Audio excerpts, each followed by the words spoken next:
Bismillah wa ala barakatillah. On va aborder dans cette vidéo le chapitre de mécanique du point. Il s'agit bien d'un résumé du chapitre que nous allons exposer, mais le chapitre il a été déjà exposé avant et vous avez le chapitre en entier dans la plateforme. Alors, une remarque, je commence par une remarque d'ordre général sur les types d'exercices dans ce chapitre. Les types d'exercices dans ce chapitre, ils sont de deux types. Soit une solution par dérivation, soit des solutions par intégration.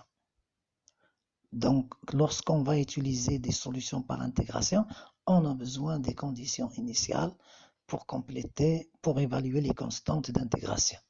Bien. Donc, la première catégorie d'exercices, on part toujours d'une équation horaire du mouvement, ou bien d'une description du mouvement à partir de laquelle on doit nous écrire ces équations horaires. Il s'agit donc, les équations horaires, ce sont donc les composantes qui dépendent du temps du vecteur position. À partir de ces équations horaires, on sait écrire le vecteur position en M, et on sait trouver l'équation de la trajectoire, et à partir de l'équation, on peut dire aussi sa nature. Donc voilà un type de question. Trouver le vecteur position, écrire l'équation de la trajectoire, sa nature. Alors, la suite des questions, par exemple, calculer la vitesse, l'accélération, la norme de la vitesse, la norme de l'accélération, trouver le vecteur taux et n, qui sont le vecteur taux qui est même sens que la vitesse, et n qui lui est directement perpendiculaire, l'accélération tangentielle et l'accélération normale. Bien, donc la suite des questions, trouver par exemple la résultante des forces. Cette question-là, donc, c'est F égale M gamma. Très bien.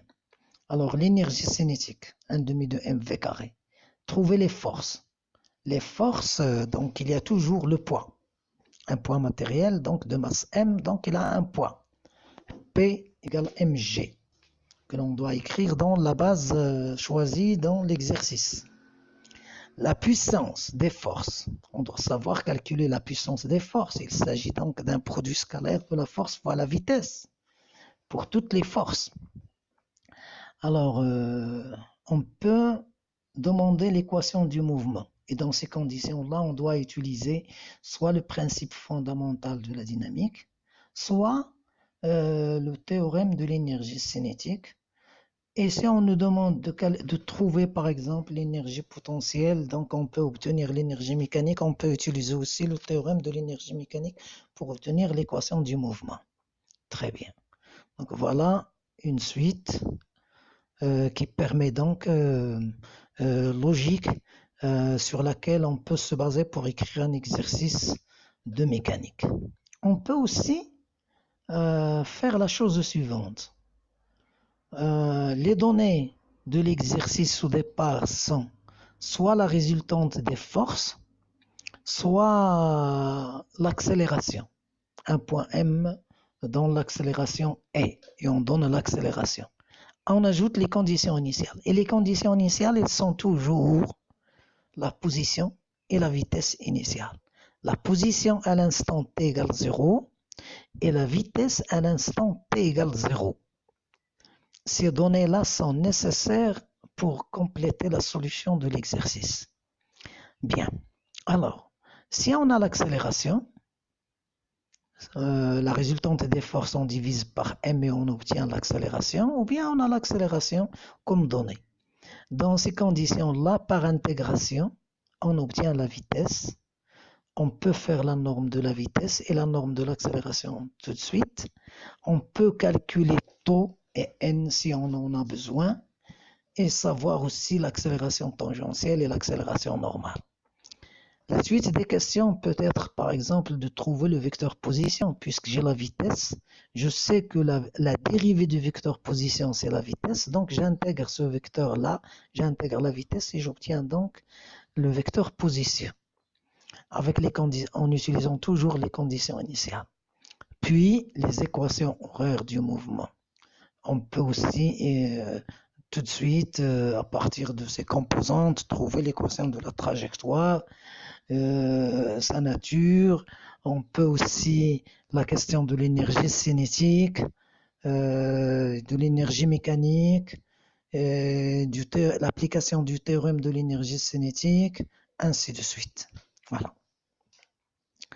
Alors, on a choisi 2 exercices qui vont dans le sens que ce qu'on vient de décrire.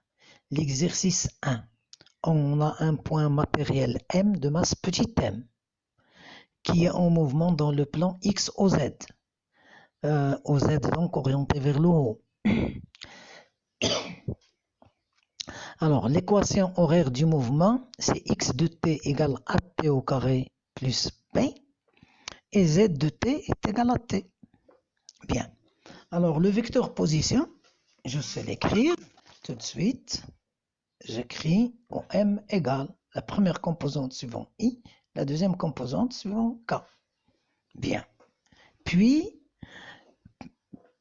l'équation de la trajectoire, elle est claire que x est égal à az au carré plus b. Donc, il s'agit d'une parabole d'axe OX.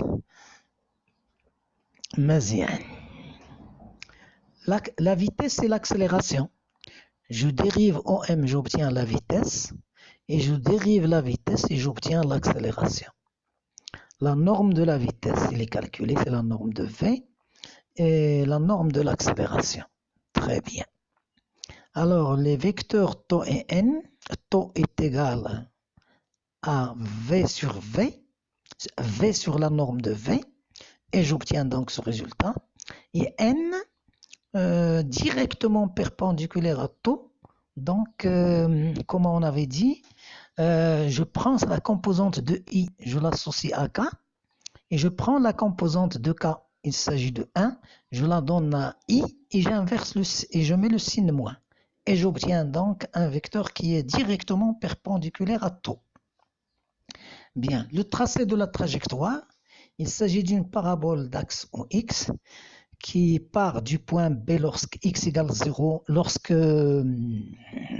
t égale 0, le x est égal à b, donc je viens ici et je mets la parabole, la branche de parabole. Bien. Alors, la résultante des forces F égale m gamma, donc on obtient ce résultat. Le tracé de la vitesse et de l'accélération, donc la vitesse est toujours tangente à la trajectoire, et l'accélération, je sais ça en expression, elle est égale à 2ai, donc c'est une constante suivant i, il n'a pas de composante suivant j, donc je la mets ici, i positif. Bien, comment? Donc je continue les questions. Nous avons dit trouver la force, l'énergie cinétique 1/2 de mv carré, donc j'obtiens ce résultat. Très bien. J'espère que les calculs sont bons. Alors, deuxième exercice. Deuxième exercice, un point M de masse petit m en mouvement dans le plan X au Z, du repère ROX, Y, Z. L'axe Z étant orienté toujours vers le haut. Sous la résultante des forces, F est égale à 2mAK. Donc ici, on nous a donné la résultante des forces qui agit sur le point M. Alors, à l'instant M, le point, à l'instant T, à l'instant initial, le point M est en haut avec une vitesse V0 est égale à AI plus K.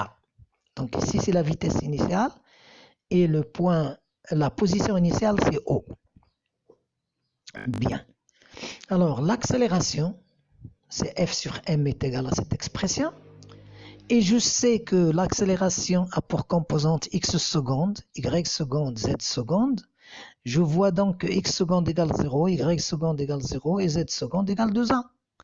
Donc j'intègre ces équations-là et j'obtiens les composantes de la vitesse. En ajoutant les conditions initiales, donc on obtient ce résultat-là parce que puisque x seconde est égal à 0, donc x point égale constante. X point égale constante et x point c'est quoi? X point c'est a.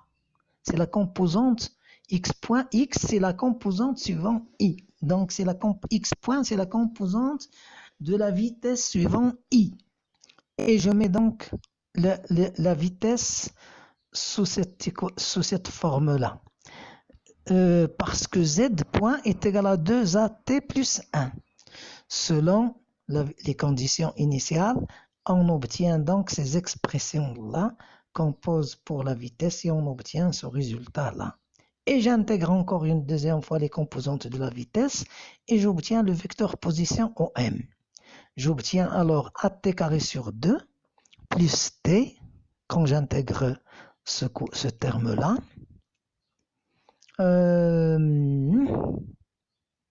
at carré sur 2. Quand j'intègre, peut-être il y a une erreur ici, donc l'intégrale de 1 c'est t, et l'intégrale de 2at carré c'est de 2at, c'est 2at carré sur 2. Donc il n'y a pas le 2 ici. Alors selon la position initiale, donc ce 2-là, normalement, ne doit pas... bon, j'ai commis une erreur, je la laisse, mais je vous la signale ici dans la vidéo. Je vais la corriger par après. Bien, donc les équations horaires sont x de t égale at, y égale 0, z de t égale at carré plus t. Il n'y a pas le 2 ici. Ce qui donne alors que z est égal à x au carré sur 2a sur a plus x sur a. Bien. Alors le tracé de la trajectoire, c'est une parabole. C'est une parabole donc qui passe par O et qui a un minimum. Donc je le laisse parce que ça ne m'intéresse pas. Lorsque t est supérieur à 0, donc je pars de haut et je monte vers le haut ici. Branche parabolique. Cette branche parabolique, donc la vitesse est toujours tangente à la trajectoire et l'accélération est parallèle à l'axe Z. Bien. Alors, il faudrait mettre en tête que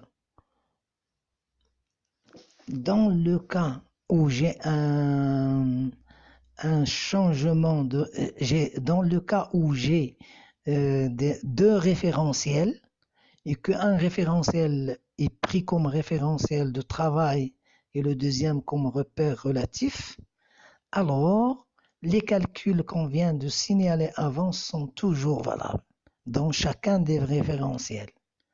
La relation entre les grandeurs du référentiel absolu et du référentiel relatif vont être abordées dans la suite. Du coup, je vous remercie. Wassalamu alaikum.